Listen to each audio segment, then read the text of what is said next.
So in Chinese tradition, most holidays are actually following something called the lunisolar system, which is a little bit different from the regular Gregorian calendar that most people use for their day-to-day life in China.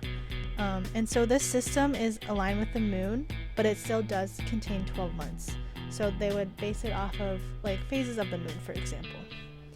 The 12 months in this lunisolar system are split into 24 solar terms, or jieqi, and these basically correspond to specific astronomical events.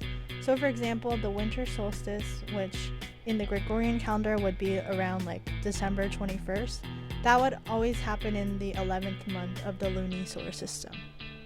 And the main thing that is, I think, interesting, but I guess the math really just works out, is that each month in this system has either 29 or 30 days, rather than a range between 28, 30, or 31 days.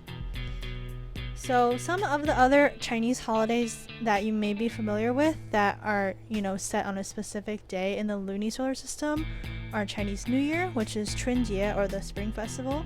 That would be the first day of the first month. There's also the Lantern Festival, or Yuanxiaojie, which is the 15th day of the first month.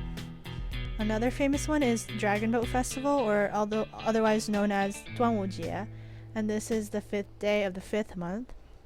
And then we also have Laba, which is the 8th day of the 12th month, and this is when you start celebrating for the new year, because once you hit the 8th day of the 12th month, there's only about 2 or 3 weeks left before the cycle starts over.